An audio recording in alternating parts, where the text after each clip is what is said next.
तो आप सभी का स्वागत है आपके YouTube channel street factory official में। आज हम लोग देखेंगे आर का टेस्ट नंबर 3 देखेंगे। आर का टेस्ट नंबर 3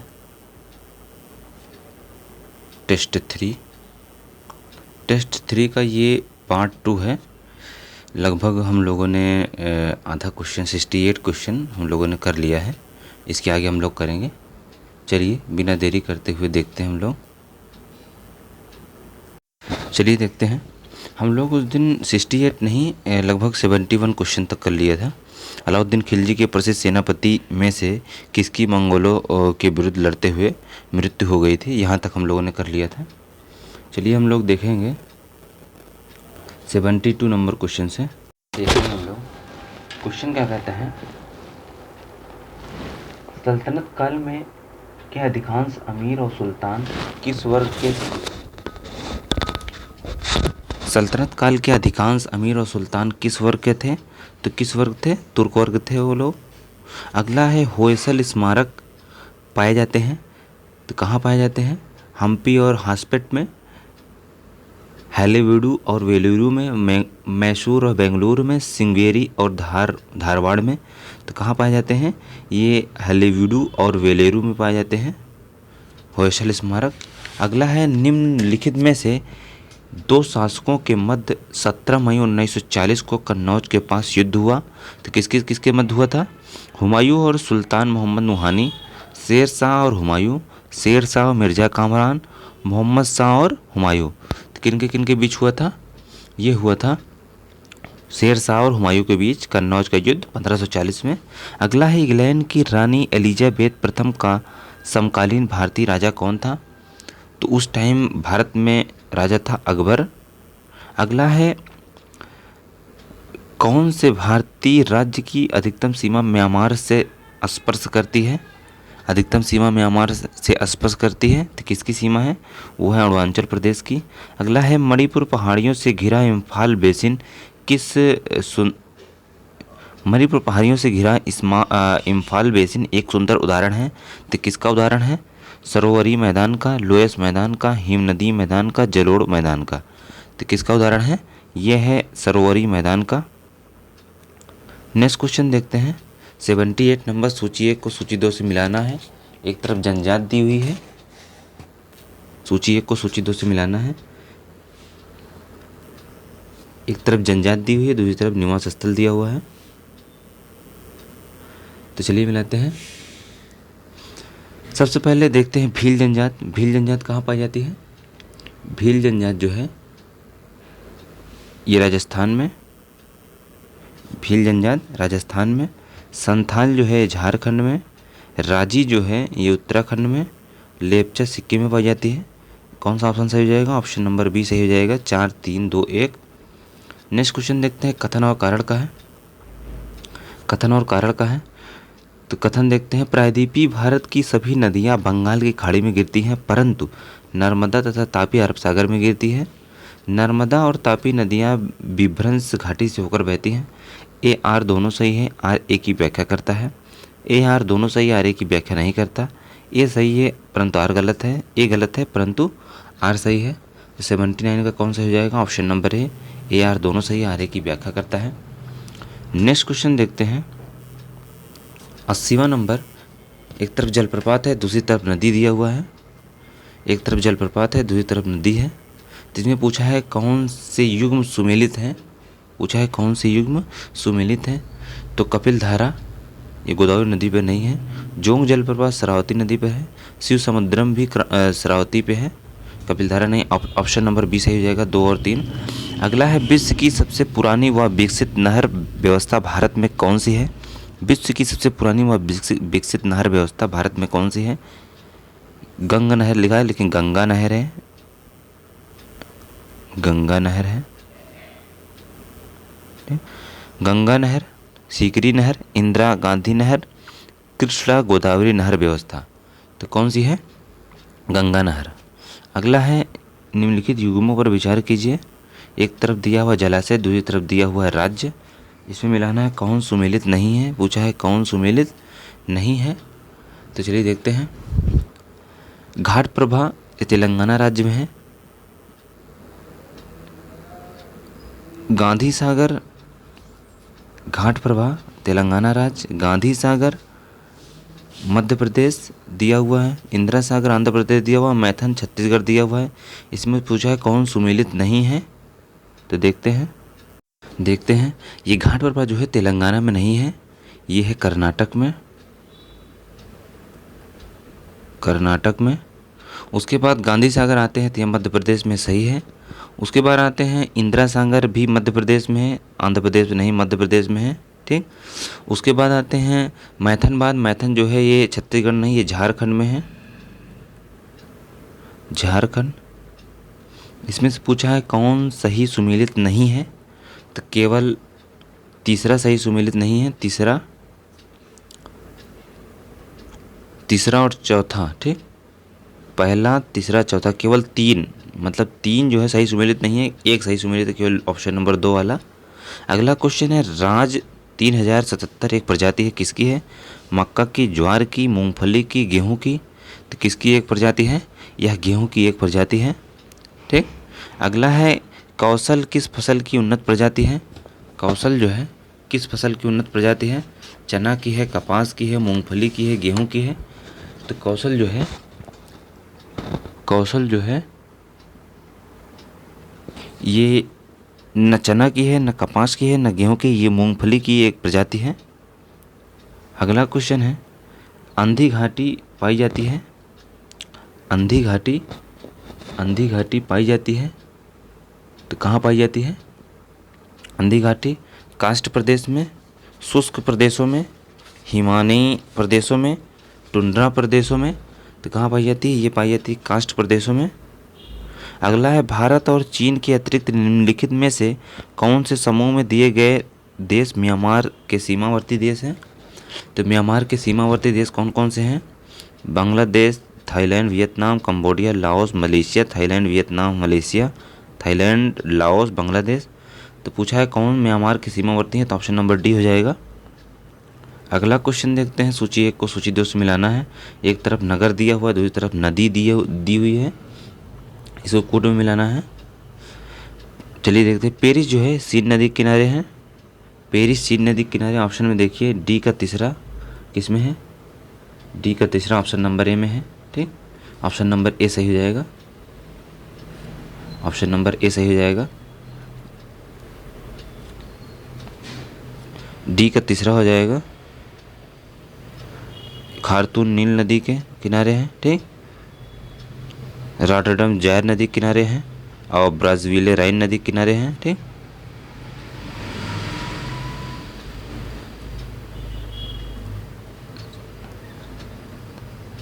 रॉटरडम राइन नदी के किनारे है, ब्राज़ील जायर नदी के किनारे, खार्तून नील नदी के किनारे, पेरिस जो है सीन नदी के किनारे है, ठीक। अगला क्वेश्चन देखते हैं 88वां नंबर। निम्नलिखित में से कौन से मानव क्रियाकलापों के कारण हाल ही में अधिक संकुचित हो गया है या सूख गया है? अरल सागर, काला सागर, बैकाल झील। 1 सही है, 2 3 सही है, 2 सही है, 1 3 सही है, तो इसमें से कौन सा सही हो जाएगा? केवल 1 सही है, अरल सागर सूख गया है। अगला है सुमेलित करना है, इसको भी सुमेलित करना है। तो जूल किसका मात्रक है? कार्य का मात्रक है। उसके बाद आते हैं हम लोग एम्पियर जो है धारा का मात्रक है, एम्पियर जो है धारा का मात्रक है। उसके बाद आते हैं वाट जो है सामर्थ्य का है। बोल्ट जो है विभवांतर का है, कैलोरी ऊष्मा का है, ऑप्शन नंबर ए सही हो जाएगा। अगला क्वेश्चन देखते हैं 90वां नंबर। पानी का अपेक्षित घनत्व सर्वाधिक निम्नलिखित ताप पर होता है? 0 डिग्री सेल्सियस पर, 4 डिग्री सेल्सियस पर, 50 डिग्री सेल्सियस पर, 100 डिग्री सेल्सियस पर, तो किस पे होता है? 4 डिग्री सेल्सियस पर। अगला है क्षितिज के समीप सूर्य और चंद्रमा के दीर्घवृत्ताकार दिखाई देने का कारण क्या है? अपवर्तन, प्रकाशिकी भ्रम, व्यतिकरण, उनकी वास्तविक आकृति, तो क्या है? अपवर्तन है। अगला है कथन और कारण दिया हुआ है। कथन क्या कहता है? यदि फ्रीजर पर बर्फ इकट्ठी होती है तो रेफ्रिजरेटर में शीतलन बुरी तरह प्रभावित होती है। बर्फ एक दुर्बल चालक है। ए आर दोनों सही, आर ए की व्याख्या करता है। ए आर दोनों से, आर ए का सही स्पष्टीकरण नहीं है। ए सही है, आर गलत है, ए गलत है, आर सही है, तो 92 का ऑप्शन नंबर ए सही हो जाएगा। ए आर दोनों सही है, आर ए की का सही स्पष्टीकरण है। अगला है कल्पक्कम के फास्ट ब्रीडर टेस्ट रिएक्टर में प्रयुक्त ईंधन है, तो कौन सा ईंधन प्रयोग किया जाता है? समृद्ध यूरेनियम, थोरियम, प्लूटोनियम, टंगस्टन। तो इसमें किया जाता है प्लूटोनियम का प्रयोग। नेक्स्ट क्वेश्चन है, भारत के सर्वप्रथम स्वदेशी विकसित कंप्यूटर का नाम क्या है? गति, धर्म, शक्ति, परम। तो क्या नाम है? परम कंप्यूटर है। अगला है चंद्रा एक्सरे दूरबीन का नाम किस वैज्ञानिक के सम्मान में रखा गया? चंद्रशेखर वेंकट रमन, जगदीश चंद्र बोस, प्रफुल्ल चंद्र राय, सुब्रमण्यम चंद्रशेखर। तो किसके नाम पर रखा गया है? सुब्रमण्यम चंद्रशेखर के नाम पर रखा गया है। अगला है सूची 1 को सूची 2 से मिलाना है। 96 नंबर सूची 1 को सूची 2 से मिलाना है। तो चलिए देखते हैं। त्रिशूल जो है ये लघु पारद सतह से वायु प्रक्षेपास्त्र है। उसके बाद है पृथ्वी, ये सतह प्रक्षेपास्त्र है। उसके बाद है अग्नि ये माध्यमिक परास प्रक्षेपास्त्र निकाय है। उसके बाद नाग है, टैंक रोधी प्रक्षेपास्त्र है। ऑप्शन नंबर सी सही हो जाएगा। अगला है राष्ट्रीय रासायनिक प्रयोगशाला अवस्थित है। राष्ट्रीय रासायनिक प्रयोगशाला कहाँ अवस्थित है? पुणे में अवस्थित है। अगला क्वेश्चन देखते हैं 98 नंबर सूची 1 को सूची 2 से मिलाना है। 98 में सूची 1 को सूची 2 से मिलाना है। तो भंजन पेट्रोलियम से संबंधित है, प्रगलन ताम्र से संबंधित है, हाइड्रोजनीकरण रबर से संबंधित है, तो वल्नीकरण वसा से संबंधित है। वल्नीकरण वसा से संबंधित है, तो ऑप्शन नंबर बी सही हो जाएगा। सॉरी, फिर से इसको मिलाते हैं। 98 में भजन ये पेट्रोलियम से संबंधित है, प्रगलन ताम्र से संबंधित है, और हाइड्रोजनीकरण खाद्य वसा से संबंधित है, वल्नीकरण रबर से संबंधित है। ऑप्शन नंबर बी सही हो जाएगा। अगला क्वेश्चन है, इसमें भी सूची 1 को सूची 2 से मिलाना है। इसमें पूछा है कूट में सही उत्तर का चयन कीजिए। कूट में सही उत्तर का चयन कीजिए। तो ब्लीचिंग पाउडर सोडियम बाइकार्बोनेट नहीं, बेकिंग सोडा सोडियम कार्बोनेट नहीं, वॉशिंग सोडा कैल्शियम ऑक्सीक्लोराइड होता है। ऑप्शन नंबर सी सही हो जाएगा। Plaster of Paris calcium sulphate नहीं होता है।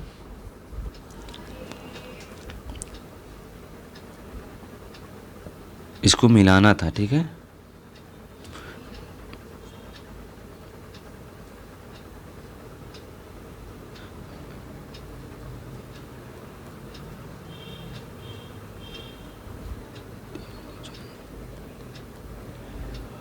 इसको मिलाना था।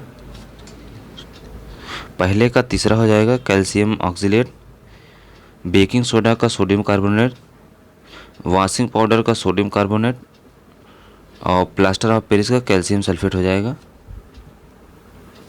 ठीक,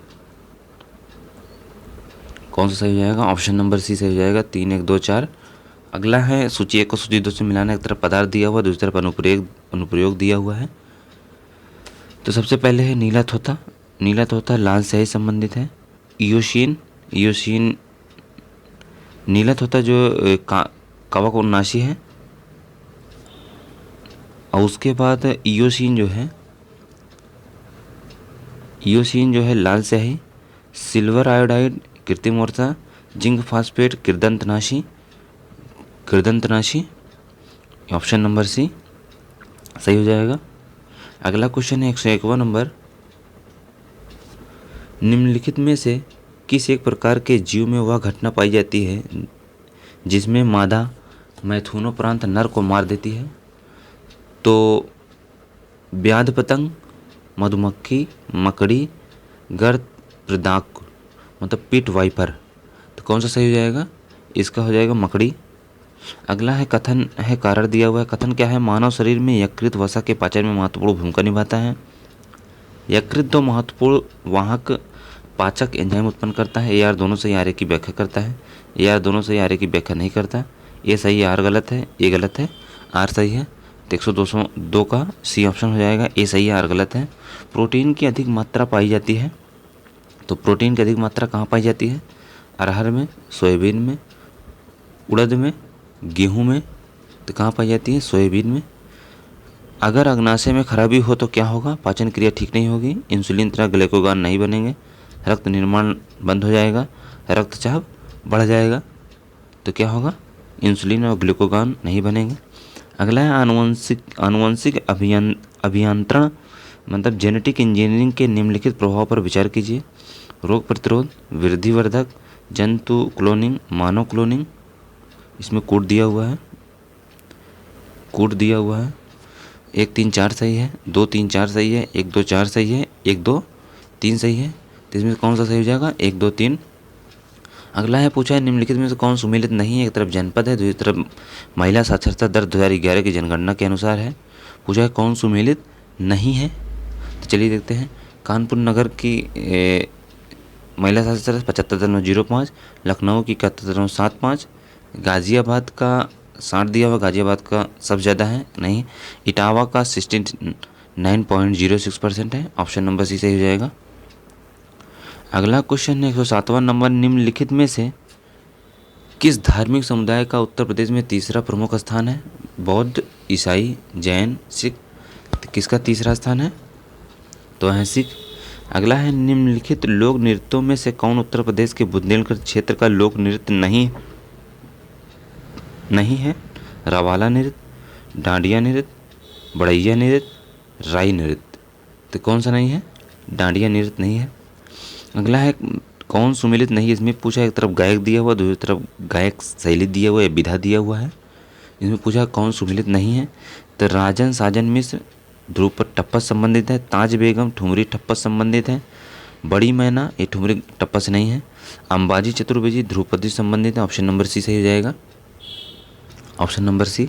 अगला है पंडित दीन दयाल उपाध्याय पशु चिकित्सा विश्वविद्यालय। पंडित दीन दयाल उपाध्याय पशु चिकित्सा विश्वविद्यालय अवस्थित है। तो कहाँ अवस्थित है, यह है फैज़ाबाद, मथुरा, बरेली, झांसी। तो बरेली में स्थित है। परहिया जनजाति निवास करती है बहराइच, ललितपुर, पीलीभीत, सोनभद्र। तो कहाँ निवास करती है, सोनभद्र में। इसके बाद से रीजनिंग का क्वेश्चन आ गया है, इसका हम लोग आंसर टिक कर लेते हैं, आप लोग सॉल्व कर सकते हैं वीडियो को रोक के। तो 112वां का कौन सा हो जाएगा, 112वां का बी ऑप्शन हो जाएगा, 113वां का डी हो जाएगा, 114वां का बी हो जाएगा, 114वां का बी हो जाएगा, 115वां का ए हो जाएगा, 116वां का सी हो जाएगा, 117वां का बी हो जाएगा। इसको आप लोग रोक के सॉल्व कर सकते हैं। 118वां का आंसर मैं बता दे रहा हूँ, 118वां का सी हो जाएगा, 119वां का बी हो जाएगा, 120वां का सी हो जाएगा पुत्र, 121वां का ए हो जाएगा, 122वां का ए हो जाएगा 8A। इसके बाद देखते हैं 123वां का बी हो जाएगा, 124वां का ए हो जाएगा ए, ऑप्शन नंबर ए। 125वां से फिर जीएस का क्वेश्चन है, चलिए देखते हैं। तो पूछा है निम्नलिखित कथनों में से कौन सा कथन सत्य नहीं है। भूमध्य रेखा से ध्रुवों की ओर जाति विविधता में वृद्धि होती है। उष्णकटिबंध शीतोष्ण क्षेत्र की अपेक्षा अधिक जातियों को आश्रय देता है। विशालतम जैव विविधता अमेजनी वर्षा वनों में पाई जाती है। जाति विविधता शीतोष्ण क्षेत्र से ध्रुवों की ओर घटती जाती है। तो इसमें से पूछा है कौन सही नहीं है। तो दूसरा भी सही है, तीसरा भी सही है, चौथा भी सही है, पहला जो है ये सही नहीं है। अगला है निम्नलिखित कथनों पर विचार कीजिए। भारत में रेड पांडा प्राकृतिक रूप से केवल पश्चिमी हिमालय में पाए जाते हैं। भारत में स्लो लोरिस उत्तर पूर्वी सघन वनों में रहते हैं। एक सही है, दो सही है, एक दो दोनों सही है, ना एक ना दो। तो इसमें से कौन सही हो जाएगा, ऑप्शन नंबर बी केवल दूसरा सही है। अगला 127वां नंबर, निम्नलिखित में से कौन सही सुमेलित नहीं है पूछा है। कौन सही सुमेलित नहीं है। तो कार्टेजिना प्रोटोकॉल किससे संबंधित है, बायोसेफ्टी से। स्टॉकहोम सम्मेलन अनवरत जैव प्रदूषक से। मॉन्ट्रियल प्रोटोकॉल ओजोन परत से संबंधित है। क्योटो प्रोटोकॉल जल संरक्षण से नहीं संबंधित है, पर्यावरण से संबंधित है ये। अगला है निम्नलिखित जंगलों में से कौन सा जंगल पृथ्वी ग्रह के फेफड़ों के रूप में जाना जाता है। तो पूर्वोत्तर भारत वर्षा वन, टाइगा वन, टुंड्रा वन, अमेजन वन। तो किसको जाना जाता है, अमेजन वन को पृथ्वी ग्रह के फेफड़ों के रूप में जाना जाता है। अगला है मियावाकी पद्धति किसके लिए विख्यात है। शुष्क और अर्धशुष्क क्षेत्रों में वाणिज्यिक कृषि का संवर्धन। आनुवंशिकता रूपांतरित पुष्पों का प्रयोग कर उद्यानों का विकास। शहरी क्षेत्रों में लघु वनों का सृजन, तटीय क्षेत्रों और समुद्री सतहों पर पवन ऊर्जा का संग्रहण। तो किससे संबंधित है? शहरी क्षेत्रों में लघु वनों का सृजन से संबंधित है। अगला क्वेश्चन, सुल्तानपुर राष्ट्रीय उद्यान स्थित है चंडीगढ़, भरतपुर, गुरुग्राम, गांधीनगर। तो ये गुरुग्राम हरियाणा में स्थित है। गुरुग्राम हरियाणा में स्थित है। अगला क्वेश्चन देखते हैं 131वां नंबर। भारत के निम्नलिखित क्षेत्रों में ग्रेट हिमालयन हॉर्नबिल ने के अपने प्राकृतिक आवास में पाए जाने वाले सबसे अधिक संभावना कहाँ है? उत्तर पश्चिमी भारत रेतीले मरुस्थल, जम्मू कश्मीर के उच्चतर हिमालय क्षेत्र, पश्चिमी गुजरात के लवण क्षेत्र में, पश्चिमी घाट में। तो कहाँ सबसे ज़्यादा पाए जाने का वो है संभावना? पश्चिमी घाट में। अगला कथन और कारण दिया हुआ है, कोयला आधारित तापी बिजली घर अम्ल वर्षा में अंशदायी होते हैं। कोयला के जलने पर कार्बन की ऑक्साइडें उत्सर्जित होती हैं। AR दोनों से आर की व्याख्या करता है। AR दोनों से आर की व्याख्या नहीं करता। ए सही, आर गलत है, ए गलत है, आर सही है। तो 132वां का बी हो जाएगा। ए आर दोनों से आर की व्याख्या नहीं करता। 133वां नंबर क्वेश्चन आते हैं।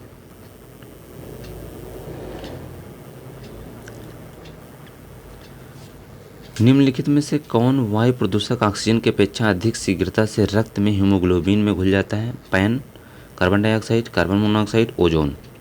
तो कौन घुल जाता है? तो वह है कार्बन मोनोऑक्साइड, CO। अगला है, किस देश की प्राकृतिक आर्सेनिक प्रदूषित जल मिलता है? बांग्लादेश, पाकिस्तान, श्रीलंका, भूटान। तो कहाँ मिलता है? तो है बांग्लादेश। अगला है, कौन सुमिलित नहीं है? एक तरफ प्रदूषक, दूसरी तरफ होने वाली बीमारी है। कौन सुमिलित नहीं है? तो पारा से होने वाली बीमारी मिनीमाता रोग, कैडमियम से इटाई, नाइट्रेट आयन से blue baby syndrome, fluoride ion से ऑप्शन नहीं होता। ऑप्शन नंबर डी सही हो जाएगा। अगला है, एजेंडा 21 कितने समझौते हैं? एजेंडा 21 में कितने समझौते हैं? एजेंडा 21 में कितने समझौते हैं? तो है 4। अगला है लास्ट 137वां नंबर क्वेश्चन, नॉर्मन बोरलॉग को किस क्षेत्र में नोबेल पुरस्कार प्रदान किया गया? कृषि, अर्थशास्त्र, औषधि, शांति। तो शांति के क्षेत्र में। किस अधिनियम ने भारतवासियों को अपने देश के प्रशासन में कुछ हिस्सा लेना संभव बनाया? Charter act 1833, charter act 1853, charter government of India act 1858, India council act 1861। तो किस में बनाया था? चार्टर एक्ट 1833 में। भारतीय संविधान का कौन सा भाग और अध्याय संघ और राज्यों के बीच संघीय विधायी संबंध के बारे में है? तो भाग 11 अध्याय 1, भाग 11 अध्याय 2, भाग 12 अध्याय 1, भाग 12 अध्याय 2। तो कौन है? भाग 11 अध्याय 1। अगला है, भाप की गुप्त ऊष्मा कितनी होती है? तो भाप की गुप्त ऊष्मा होती है 540 कैलोरी। इस तरीके से हम लोगों ने पूरा 140 क्वेश्चन को कंप्लीट कर लिया। उम्मीद करता हूँ आप लोगों को वीडियो पसंद आई होगी। वीडियो पसंद आई वीडियो को लाइक कीजिए और चैनल को सब्सक्राइब कीजिए। इसके PDF के लिए आप लोग टेलीग्राम चैनल पर जाकर ज्वाइन कर सकते हैं और उसके PDF को डाउनलोड कर सकते हैं। धन्यवाद।